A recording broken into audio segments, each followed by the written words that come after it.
All of these stitches are on your handout. So you guys, it has diagrams on how to use them.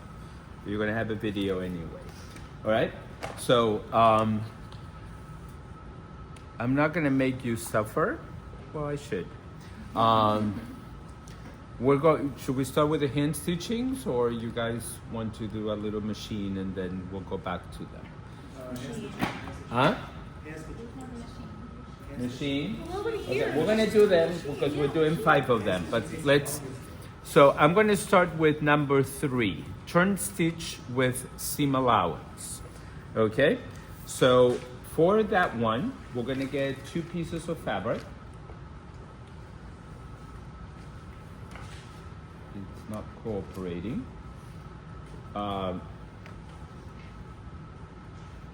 And I'm actually going to cut through this line because I need it to be perfectly on the grain line. Because otherwise my lines are gonna look crooked. Okay, for those of you that you ripped it across, just cut off the ripped part.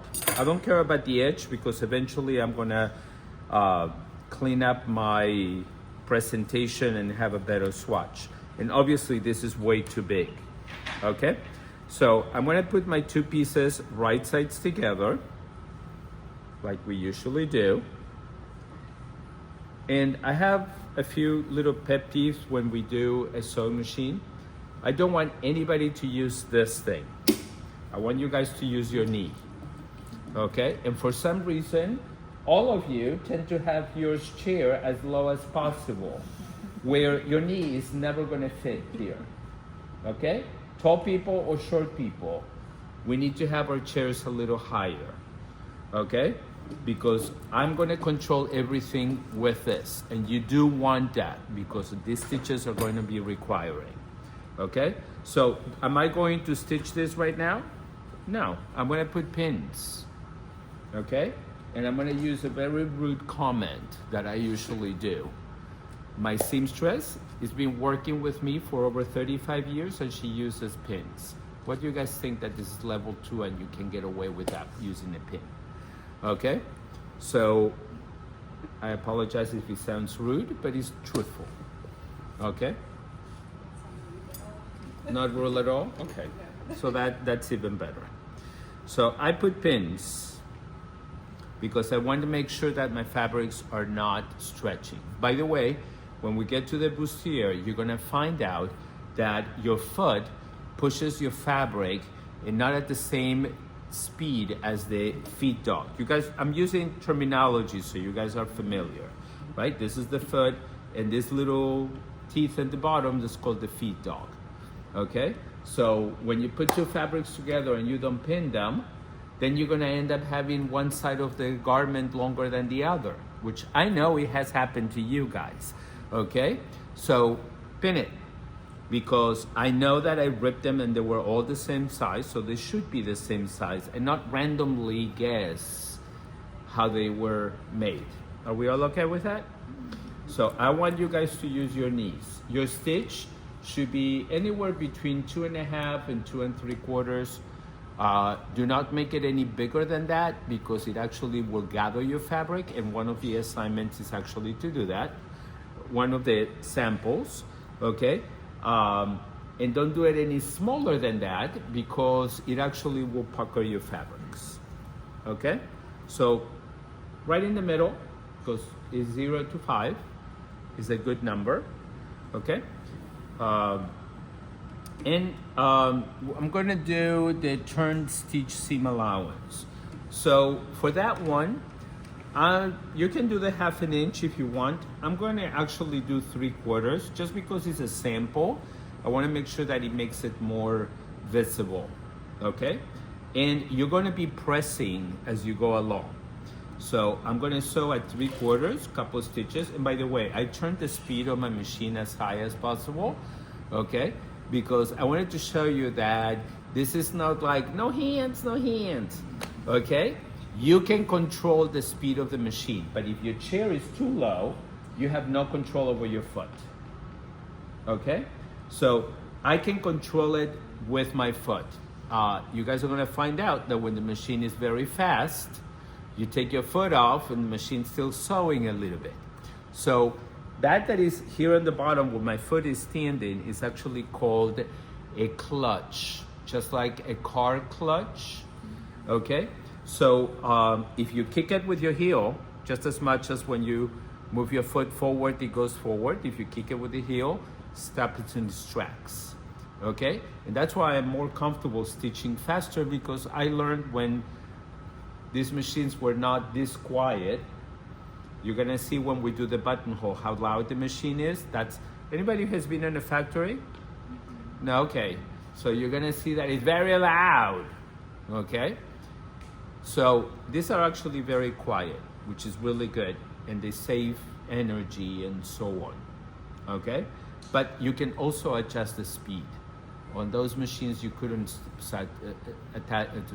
You guys drive? Okay, don't you adjust, no? Don't you adjust the speed with your pedal? I know that some of you drive with a pedal all the way through and the gas.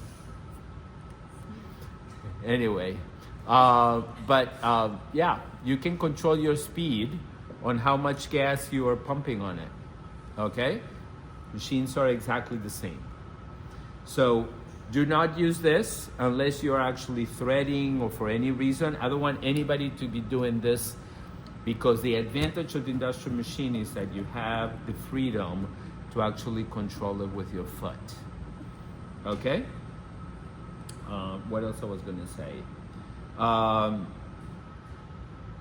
Anyway, so make sure your pinning should always be perpendicular to your sewing, just like what we did on your draping, because otherwise you're gonna get stuck with the head of the pin. You're not gonna be able to take it out.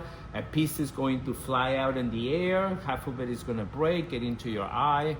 Well, it doesn't matter, you have another eye, right? So make sure you take it off so that doesn't happen, because if you go with a needle, you might bend that pin and it might damage your fabric, which is much more important than losing an eye, right? Just kidding, right? So those are things that I want to do. So you can go very close. And by the way, look at how slow I'm actually controlling it. If I go all the way in, it goes really fast. So I'm controlling it with my foot, okay? And use your guideline. Your mark, you should see the amount, okay? Half an inch is not when you cover the half an inch. That is more than half an inch. And you need to be right on top of that line, not away like I have it here. See that I have a little space in there, right? So for number 3, which we're doing turned stitch and stitch seam allowance, we're gonna go forward, reverse beginning and end, okay?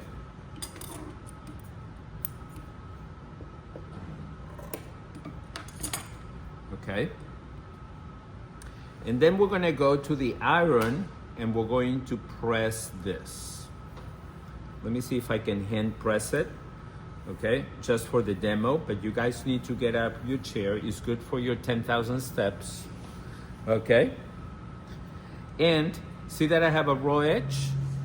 If I touch it, look at how it's already frailing. So this is one method when you don't own an overlock machine to finish the edge.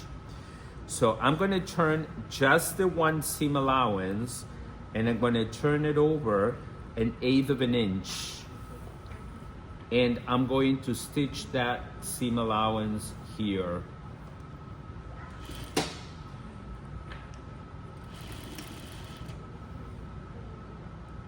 And you're gonna do just a stitch.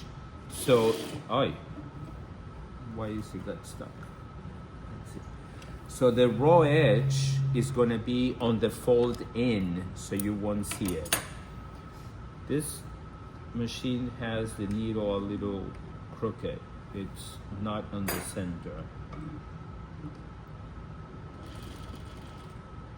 Did the machines get maintenance? Yes, actually, I got a new mechanic to come and do that.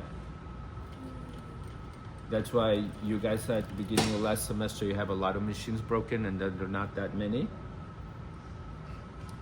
And he went and put needles and screws on all of the needles, and then somebody started disappearing them. That's why we have to switch back to everybody needs to bring their own screw. So what's the moral of the story? We got screwed. We need a screw. Okay. See, you get a teacher and comedy relief. They screwed, yeah. Somebody screwed somebody. I hope they were happy with it.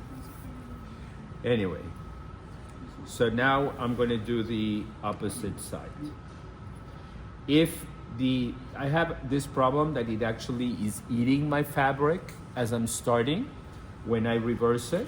So if you grab the two threads, you know that you always should have the two threads in the back, right? Otherwise you will have a waddle of thread at the beginning. So if you put them, you pull them, you'll be able to have something to hold it. Because if I put my finger in there, I might get a piercing. Don't worry, I'm very good at taking pins out of your fingers. I don't think you guys are going to be very happy. And then your fabric might get dirty. But anyway.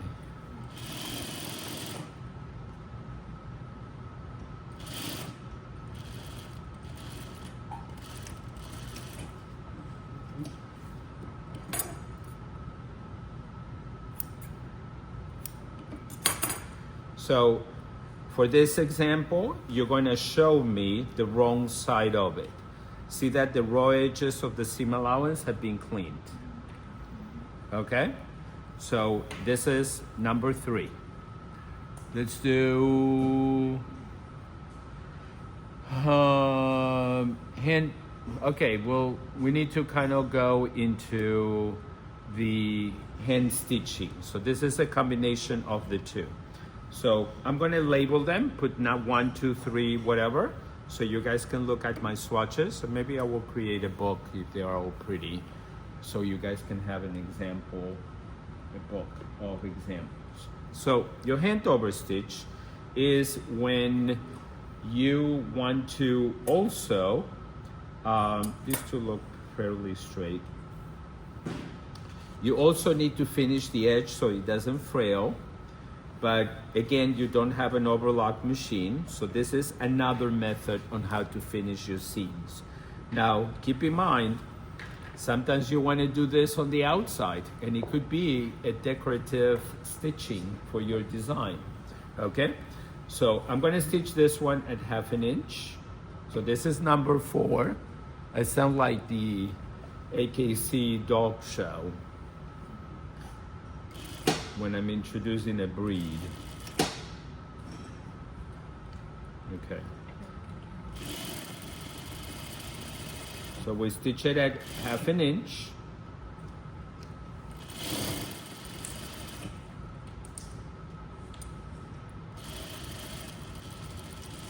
And then you reverse. Okay?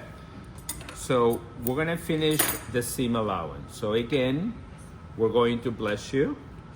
Press it with the seams open.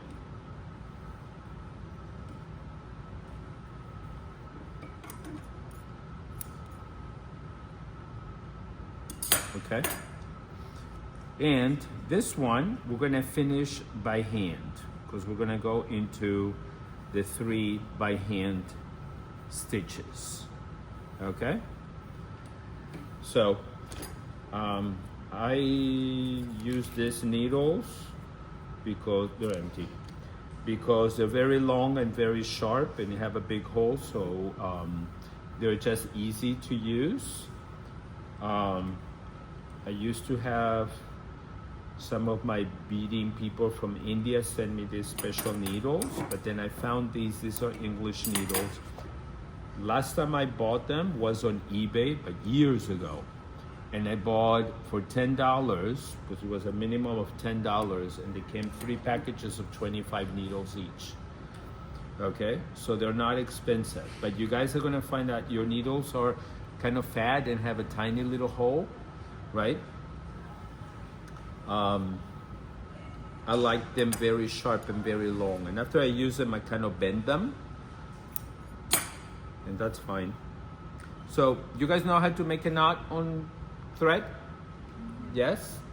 I'm gonna show you. You get a little protein, you hold it together and you wrap it around your finger, and then you roll it and put your nail in it, and you're gonna have a really nice little knot. Okay? So we're gonna do the seam allowance finishing. Okay? And it's very simple. You just go, make your stitches about 1/4 of an inch apart, and do not pull it tight. And this is going to do a manual way on how your overlock machine would actually do it. If you pull it tight, then it's going to fold your fabric, and you don't want to do that.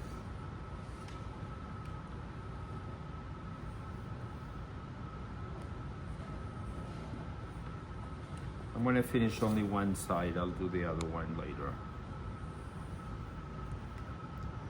Try to make your stitches as evenly and consistent as possible, so it would look neat even on the wrong side. Want to take a close up? Yeah, I did. Isn't it?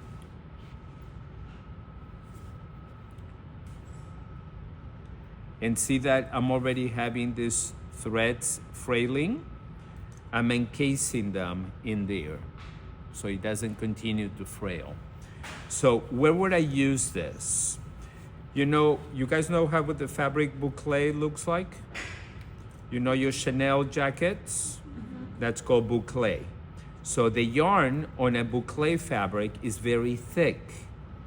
You don't want to overlock it because the thread probably will come off, or it will make a very big ridge on the outside of that jacket. And the jacket is expensive, so it should look like that, right? If you fold it like I did on the previous stitch, probably the fold will be the thickness of a yarn, and it will continue to unravel. So with this, you'll be able to hold it so it doesn't continue to do that. You guys know what burlap is? Burlap is the fabric that they make potato sacks, right? That also has very thick yarns. So this would be a way to hold it so it doesn't continue unraveling, because a weave like that, the yarns will come off very easily. Okay? It's really not absolutely necessary from this thin fabric that I'm using right now, right? But at least you guys know options when you have fabrics, right? And then when you finish, I don't like to make another knot, so actually I do 3 little stitches. Come on, cooperate. 3 little stitches on the background, on the back, which is the same comparable to the reverse that you do on the machine. See, 1, 2, 3. You don't need to make a knot. You just cut it. And that's going nowhere.